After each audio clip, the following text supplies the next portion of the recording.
All right, next case on our docket is 24-0483, Griggs v. Monahan, if I got that right. Yes, Your Honor. Monahan, Cantwell, and Goldman. All right, go ahead and get set up. I believe this is 20 minutes aside. Yes, sir. That's correct.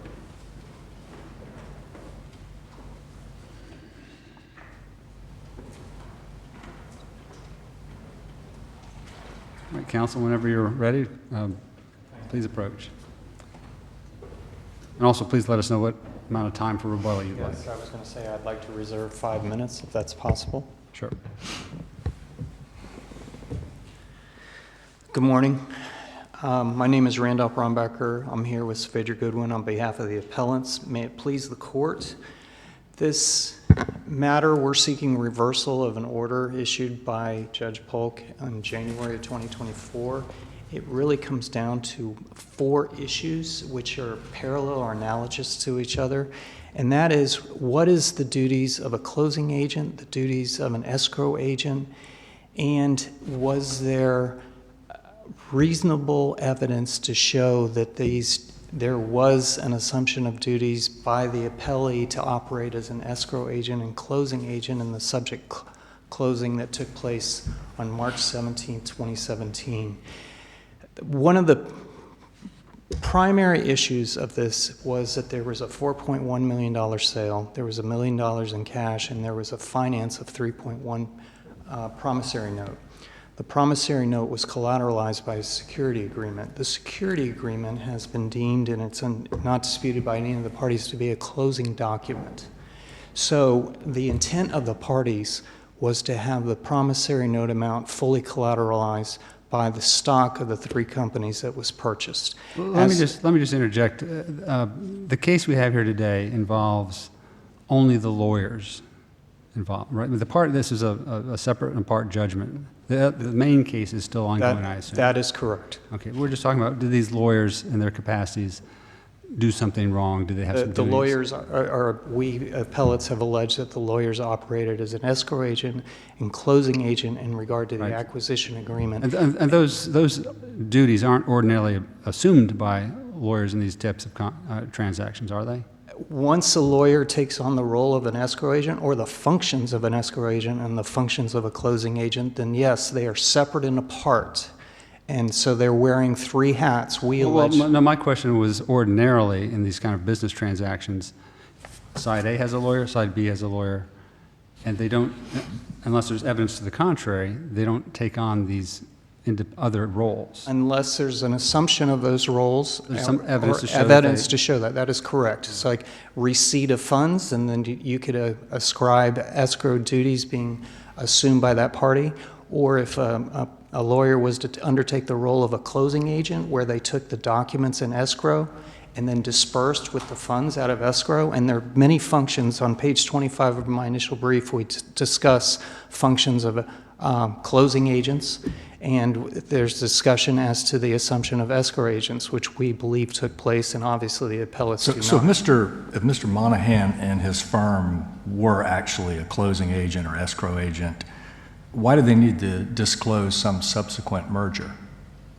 That's an interesting argument, and I can address that. The Askew v. Allstate decision says they don't have to disclose that there was a merger agreement. What they do is they have a duty to withdraw, and that duty to withdraw is really under the rules regulating the Florida Bar 4-1.16. It's also subsumed within the fiduciary duty of the closing agent, because a closing agent has a duty of loyalty, a duty of non-conflict, a duty to disclose material items. This was an entirely separate The transaction, merger agreement correct? was The merger was a separate transaction, but correct? It was.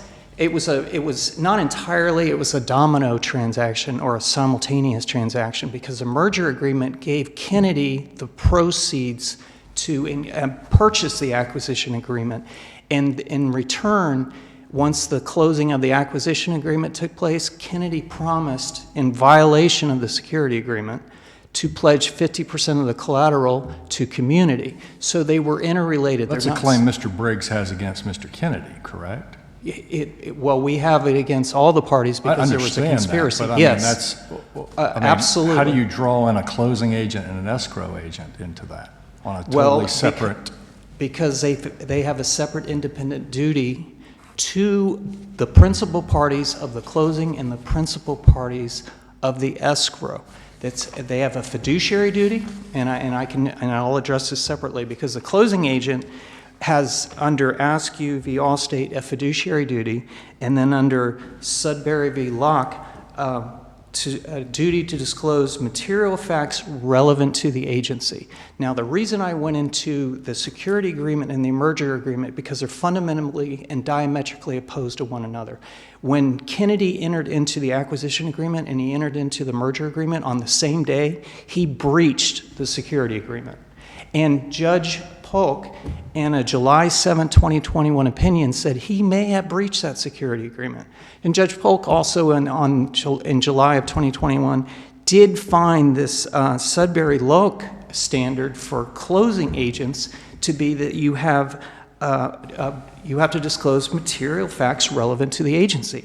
But upon issuing his summary judgment order in January of 2024, he changed the standard. He no longer went under the Sudbury Locke decision, which, by the way, is a 50 DCA opinion that's a venerable decision and well regarded in this district.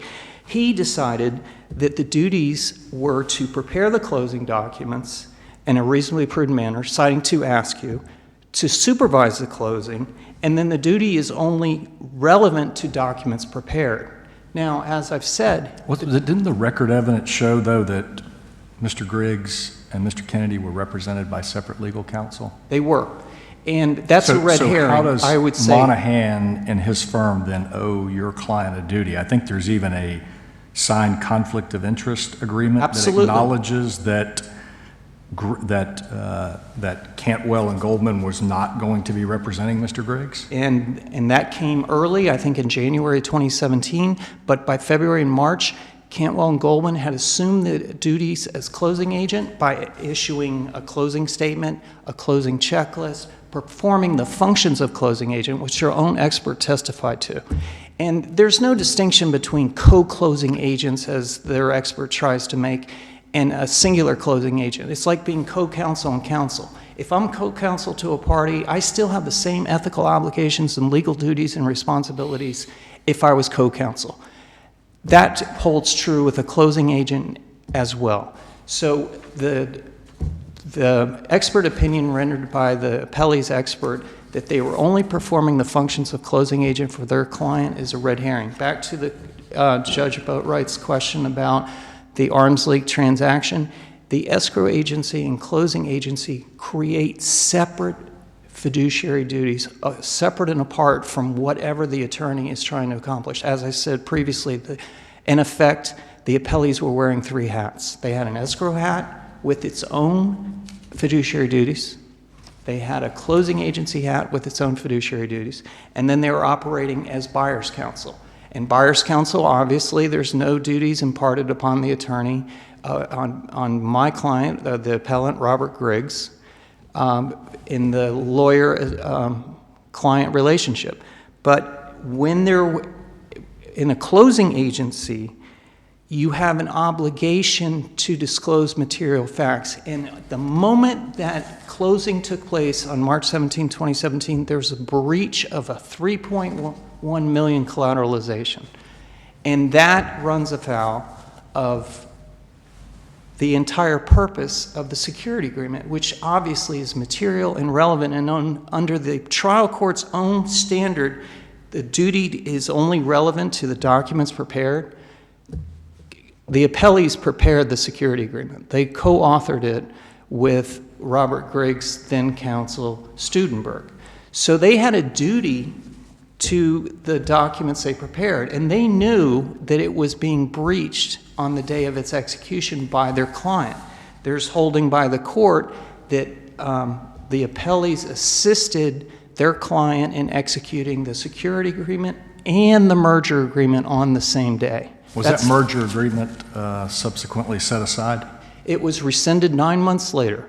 And so that was how did not... Mr. Griggs suffer any damages from that? I've alleged two things, or addressed two things within the brief and the reply brief. One, there was an inventory that was required as part of the acquisition agreement the month following the closing. That was no longer done solely by Kennedy as the security agreement required. He gave away 50% of the collateralization. He also gave away 50% of the operations of the companies that he sold. As a result, Community and Blackside, who assumed the ownership interest in the companies that were not to be hypothecated to anyone, participated in an inventory process where the collateral was reduced by $1.4 million. So during that 9-month span, when there was ownership of the companies that should not have taken place as part of the merger agreement, there was arguably damages in the amount of $1.4 million because they took ownership when they were exclusively prohibited from doing so. Now, I want to be clear, the security agreement says you cannot, it's non-assignable, non-transferable, unless you have the express written permission of Robert Griggs. Robert Griggs never gave that permission. That's not disputed. So the second prong to your question is we've alleged nominal damages as a defense, because with constructive fraud and the claims we have, you can allege that there was a breach of a contract, which Judge Polk found within that earlier order I referenced, July 7, 2021, which allows for nominal damages. And it is a general damage, it is not a special damage, so it can be asserted at any time. So the issue of damages, we believe, is not a fatal or clear indication of being dispositive on the motion for summary judgment. Was the conflict raised in the course of this litigation, or was it actually raised at the time the transaction was being negotiated and the documents put together? There was absolutely no disclosure of the merger agreement. And Well, that's not what I asked. Okay. If you'd answer the question. I'm sorry, the question is... The question I had is, when did the conflict arise? Did it come up in this litigation, meaning, oh, we've now seized it? Or did someone early on in the transaction say, hey, wait a minute, you can't be closing agent here, you're representing... It was never known that there was a transfer or assignment until months after the closing. Okay, so the issue didn't manifest itself until about 10, 12 months after the closing.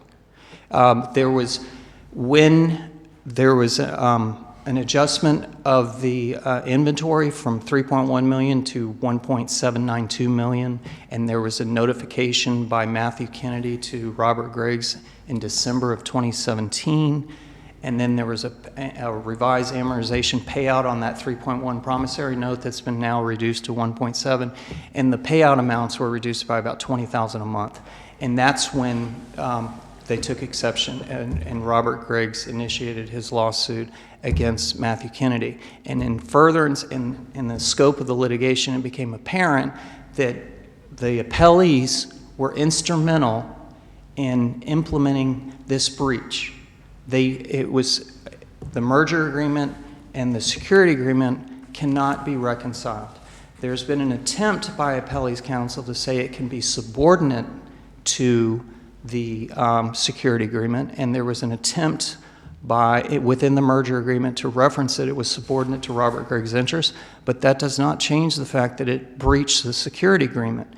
And there's case law that I advanced, the Florida Bar v. Brown, where an attorney in 2005, it's a Florida Supreme Court decision, tried to double pledge collateral, and they said it resulted in discipline and dishonest behavior because you cannot do it because an attorney cannot result to contract, such as the notion of subordination, to defend dishonest actions, because under Florida Bar v. Hosner... In relation to that, in reviewing the record, Mr. Griggs was found to have perpetrated fraud on the court below about whether Mr. Studenberg was representing him.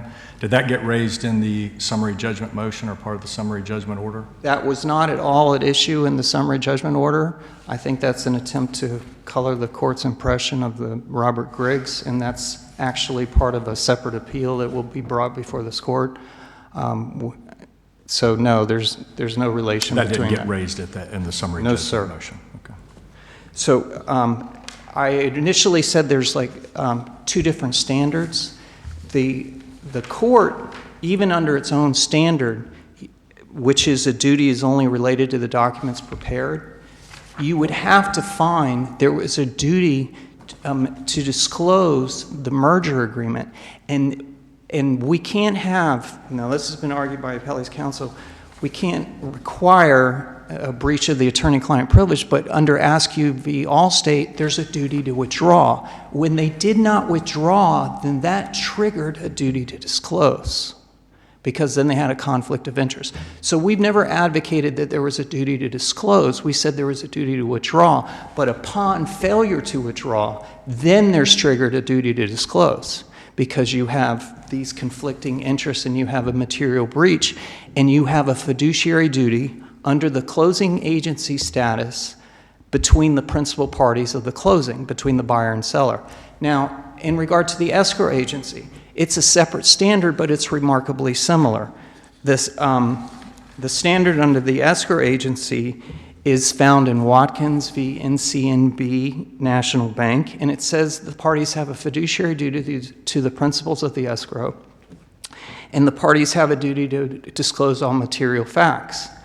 Again, we have asserted that the appellees operated as the escrow agency because of a certain seller proceeds instruction that was generated as part of the closing for $500,000, part of the $1 million that was the purchase price, was sent by the appellees. They self-designated themselves the escrow agent. They asked for Robert Griggs to sign an authorization wherein the appellees will transmit the $500,000 to Robert Griggs in their capacity as escrow agent.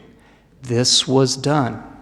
Yet the court found that there was no reasonable grounds to find that the appellees operated as the escrow agent, which we feel is an improper allocation of the standard. A reasonable jury could look at that seller proceeds instruction and reasonably find that the appellees operated as the escrow agent. In regards to the closing agent, the court also found there's no proof that the appellees operated as a closing agent. And again, we would say that's incorrect. There's a checklist with the appellee's name, and it's a closing checklist. And it's a self-generated document by the appellees. There's a closing statement that was used by both parties. And it was not altered by Studenberg. It was generated by the appellees in furtherance of the closing and actually used in the closing. There is the testimony of Mr. Studenberg, who repeatedly has stated that the appellees operated as both escrow agent and closing agent.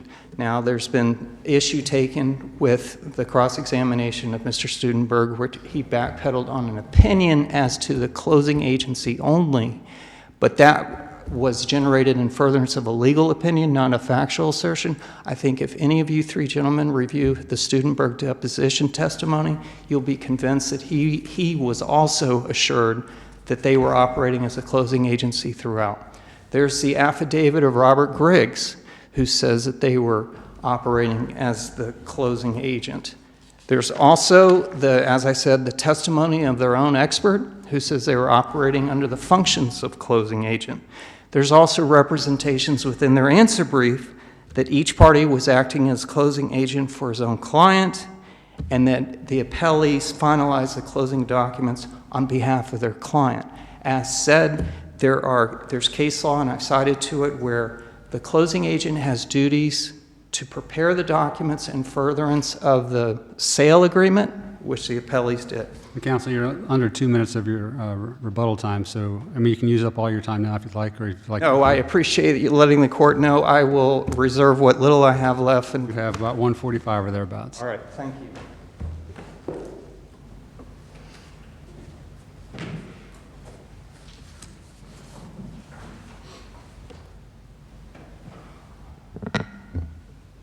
May it please the court. Chuck Meltz and Kirsten Blum on behalf of Attorney Matt Monahan and Campbell and Goldman.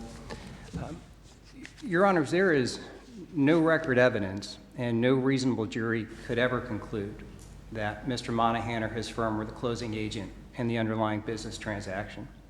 From the moment that transaction was born in January of 2017, as Judge Boatwright pointed out, there was, at the very inception, a conflict of interest waiver that my client provided to the seller, Mr. Griggs.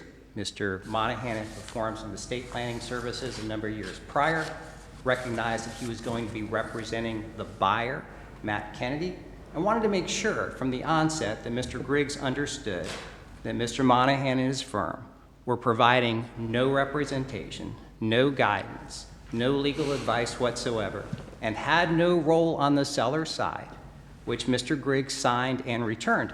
That was then confirmed when Mr. Monahan reached out to Mr. Studenberg, and this is all part of the record via email, and said, Mr. Studenberg, I represent Mr. Kennedy. I understand you represent Mr. Griggs in this transaction. Is that correct? Mr. Studenberg responded that it was. And from that point forward, an arm's length transaction occurred through the negotiation and finalization of the legal documents that would affect the sale of this business, the sale and acquisition agreement, and the various documents that flowed from it. Those documents were exchanged attorney to attorney. Mr. Studenberg reviewed those documents. He made changes to those documents. He created some of the documents themselves until ultimately on March 17 of 2017, there was the execution of those documents that took place at two separate locations. Mr. Griggs was in Mr. Studenberg's office. Mr. Kennedy was in Mr. Monahan's office. There was no mutual closing, and there was no singular closing agent. And as Mr. Griggs testified in his deposition, other than discuss the original conflict waiver, he never spoke to Mr. Monahan again for the rest of this transaction. He never communicated with him. He never made a request of him. He never sought his guidance or explanation or anything else, where conversely, Mr. Studenberg sat down with Mr. Griggs, explained what all the documents were, had him come to the office, reviewed those documents, had Mr. Griggs sign those documents in Mr. Studenberg's presence, and then Mr. Studenberg transmitted those documents to Mr. Monahan. That's set forth in Mr. Griggs' testimony. It's set forth in Mr. Studenberg's testimony. It's set forth in Mr. Studenberg's billing records, which again are part of the record below, where on March 17, 2017, Mr. Studenberg and his associates and assistants repeatedly bill for preparation of closing documents, review of those documents, had Bob come to the office, Bob is Mr. Griggs, had Bob come to the office to review and sign those documents. So with respect to the concept of closing agent, just as an initial starting point, none of the indicia of a closing agent relationship existed between Mr. Griggs, Mr. Monahan, and his firm Cantwell and Goldman, not the least of which is there was no contact whatsoever between Mr. Griggs and Mr. Monahan and his firm about any aspect of the closing. And that was entirely taken care of and entirely addressed between Mr. Griggs and his counsel, Mr. Studenberg. Can you address the appellant's argument then the seller proceeds instructions name the law firm as the escrow agent? Absolutely, Judge. So interestingly enough, and the timeline of this is important, the appellant's argument is on the day of closing, Mr. Monahan should have stood up and said, hey, Mr. Griggs, just so you know, as you're signing these documents, there's a stock pledge agreement, and once you sign that, there's going to be a separate transaction where Mr. Kennedy is going to transfer some of that stock subject to a subordination agreement, and you should be aware of that. That should have occurred at the date of closing, which as a starting point would have been impossible because they weren't in the same proximity and were having no communication. The seller proceeds instruction, which purportedly creates this escrow relationship, occurs 5 days later.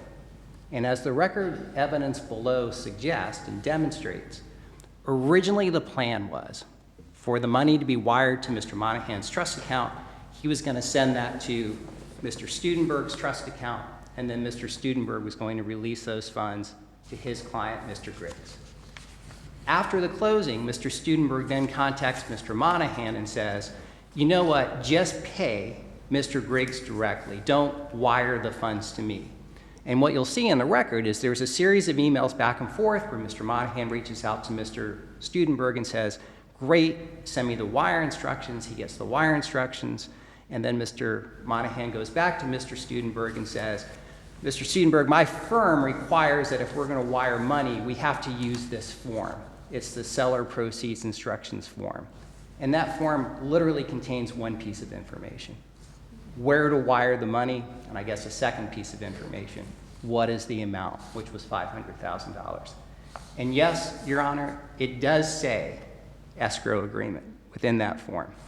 However, as the court is aware, what you call the document does not decide what the document is in terms of a contract. And as we cite to in our briefing, in the Villazon versus Prudential case, the court looks to what's the actual substance of it, what's the term, what's the activity.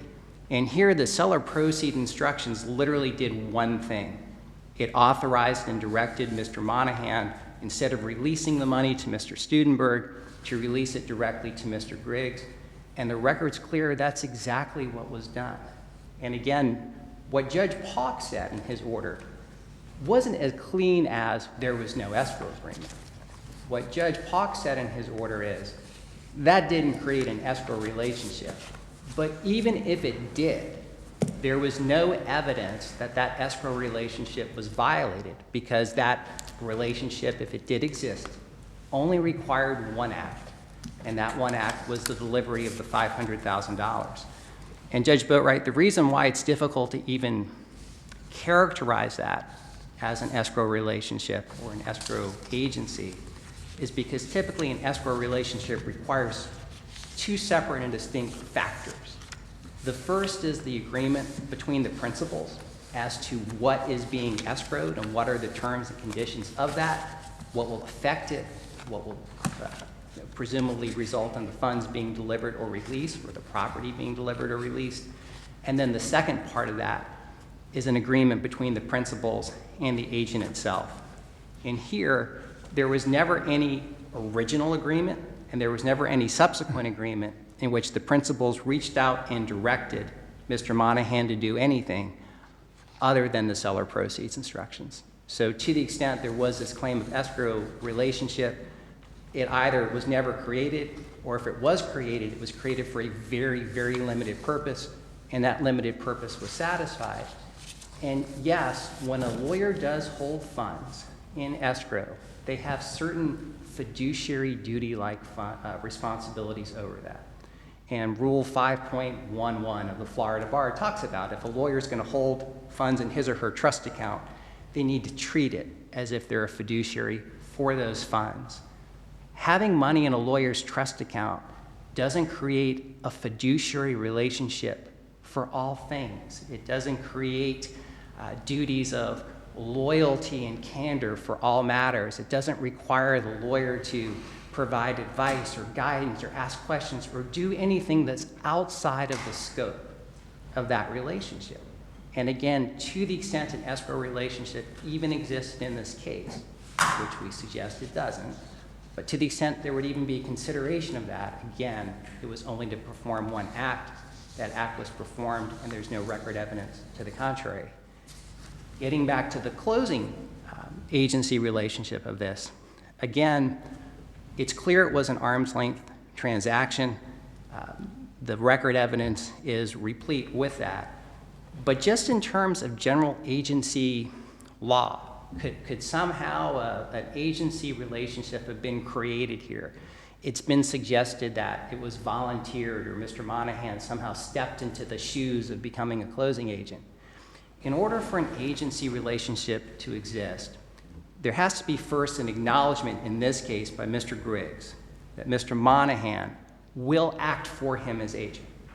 I mean, there's a certain relationship between a principal and an agent. An agent can't do anything without the authorization and acknowledgement of the principal. That never happened here. Next, for an agency relationship to exist, the agent has to accept the undertaking. So first, we have someone who designates to the agent, I want you to be my agent. Here's the authority and the powers that I'm giving you. The agent then has to acknowledge, yes, I will undertake that. And then thirdly, there has to be control, in this case by Mr. Griggs, over the action of Mr. Monahan as his agent. None of that exists here, Your Honor. There's not a single email, letter, billing entry, indicia of any type in the underlying record that anybody perceived Mr. Monahan to be the closing agent in this matter. In all of the emails and back and forths between Mr. Griggs' counsel and Mr. Monahan, Mr. Studenberg never once refers to Mr. Monahan as the closing agent, never once suggests that he is delegating some sort of responsibility to Mr. Monahan as a closing agent, is never suggesting that Mr. Monahan has some authority to do something for Mr. Griggs, and in fact, that wasn't the case here. It was Mr. Studenberg who explained the documents, who had the documents signed, who then delivered the documents and negotiated the terms and explained them and did all of those functions of what a closing agent could do if there was a closing agent to this transaction who was operating as a representative and agent of all parties. But again, that was simply not the case here. And so what we have is we had a cause of action in this instant litigation that essentially originated as a breach of contract claim where Mr. Griggs sued Mr. Kennedy. The basic allegations were Mr. Kennedy wasn't paying under the note. Mr. Kennedy countersues Mr. Griggs, says you didn't deliver what you promised me you would deliver. There were issues about undisclosed liabilities. There were issues about inventory that wasn't present. And then the case gets amended to add these allegations against Mr. Monahan and his firm. And Your Honor, with respect to those allegations, the 4 counts, which were constructive fraud, aiding and abetting Mr. Kennedy's alleged constructive fraud, conspiracy to tortiously interfere with a contractual relationship, and conspiracy to breach the acquisition agreement. All of those causes of action fail. They fail for a variety of reasons. They fail because there was never the type of fiduciary, confidential type of relationship between Mr. Monahan and Mr. Griggs. There was never an agency relationship between Mr. Monahan and Mr. Griggs. There was never anything other than Mr. Monahan representing his client, Mr. Kennedy, which was disclosed. And again, some of the case law talks about, well, you know, how do you identify who's who? And there is an issue of disclosure. Mr. Monahan was clear from the onset that he was entirely in Mr. Kennedy's camp. He was only looking after Mr. Kennedy's interests. And that was true from the beginning. It was true through the date the documents were signed. It was true through the time the funds were delivered. And it remains true through today. Did the parties submit proposed orders, or was this Judge Polk's original work? This is Judge Polk's order, Judge. And so Judge Polk, and to just briefly talk about Judge Polk's involvement in the case, and Judge Boatwright referenced the fraud in the court. This was not a new issue when it came to Judge Polk, because in order to develop the record that the court has in front of it today, there was a significant amount of discovery and discovery hearings and motions to compel that were directed to get Mr. Griggs' lawyers' records. So in other words, it took quite a bit to get Mr. Studenberg's billing records. It took quite a bit to get Mr. Studenberg deposed. There were requests for admissions and interrogatories where we asked, you know, please admit Mr. Studenberg was representing you in the underlying transaction that were not admitted. And so all of those issues came in front of Judge Polk a number of times. And so when we had the summary judgment hearing, the evidence before the court and the record before the court was not only well developed, but it was also very familiar to Judge Polk. And at the summary judgment hearing, Judge Polk certainly had a number of questions regarding all of these issues, the relationship, what significance does the seller proceeds instructions have? How did the closing take place? All of those were asked by Judge Polk and discussed in great detail. With respect to the issue of damages, that was also something that had troubled the court really from the onset, because we initially raised it in our motion to dismiss, and understandably it was not ripe for adjudication at that time. But the reality of the offending conduct at issue here, and again, the offending conduct at issue here, is that Mr. Kennedy entered into this merger agreement that was subsequently rescinded. It didn't make a difference. The only evidence as to alleged damages was that the merger agreement transferred stock with a right of subordination to Mr. Griggs, and that approximately 9 months later it was rescinded, and approximately 2 months after that was the first time that Mr. Griggs, through separate counsel not involved with this case, made a demand against Mr. Kennedy to accelerate the note, claiming that there was a breach. There was never any effort to obtain or foreclose on the collateralized shares of stock at any point in time prior to that. And even through this day, it's difficult to understand why more effort hasn't been made to foreclose on the shares of stock that collateralize this loan. But that's simply an unknown that I can't speak to. But what I can say is, to the extent that it's suggested that this merger agreement somehow resulted in the diminution of $1.4 million worth of inventory, there's no record evidence of that whatsoever. And quite candidly, one of the questions presented by Judge Pock at the various hearings to the other side was explain how any of this made a difference, and there is no record evidence that it did. So again, separate and apart from the lack of evidence to establish closing agency, to establish the escrow, to establish that there was any special duties or relationships or anything along those lines that would have placed these purported disclosure obligations on Mr. Kennedy, on Mr. Monahan as Mr. Kennedy's counsel. There's also no evidence that any of this resulted in any damages. And really, damages is a twofold, because it's causation of damages. When you have no damages, you have no legal cause. So with respect to the elements of these various counts, they fail on the front part, but they also fail on the back part, because there's just no nexus between the alleged wrongful conduct and some sort of harm that Mr. Griggs has suffered. Is there a trial date set on the main claim? I've tried to stay in touch on the main claim, Judge. I think it's been stayed, if I'm not mistaken, pending this appeal and some other items, but it's been pending for some time. And Your Honors, unless you have any additional questions for me, I can save 2 minutes and 10 seconds and end slightly early. All right, thank you, counsel. Thank you.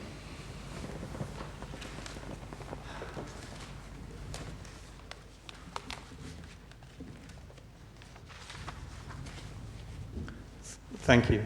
And in regards to Mr. Mount's representation, that would have been impossible for the closing agent, the appellee, to inform Robert Griggs of the merger agreement, or that they could not go forward operating as a closing agent, or they couldn't go forward as an escrow agent. That's nonsensical.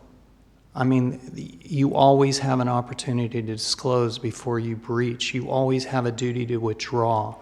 To somehow maintain that could not have been done is something the rules regulating the Florida Bar would never contemplate or allow. In regards to the escrow agency and the fiduciary duty that's imposed upon the escrow agency, the monies relayed, although the escrow agency or the seller proceeds letter came 5 days later, it was part and parcel of the closing. It was always contemplated that the monies would come from Monahan's office. It was going to come from his office, either vis-a-vis his closing agent status or his escrow agent status. It worked out that it was coming through his escrow agent status. The court recognized the duties of an escrow agent are limited to holding and dispersing the funds. That is not correct. Under Watkins versus NCNB, it is, you have a duty to disclose all material facts, and there's a fiduciary duty. And that has been upheld in the Layson-Amjir decision, and citing to Watson's that says that there's a risk of loss on the principles of the escrow agent must disclose. And I appreciate the court's time. If they have any other questions, I would respectfully request the court to reverse the motion for summary judgment. Thank you, counsel. All right. Thank you. Going forward. We're going to have the third case, 24-0560.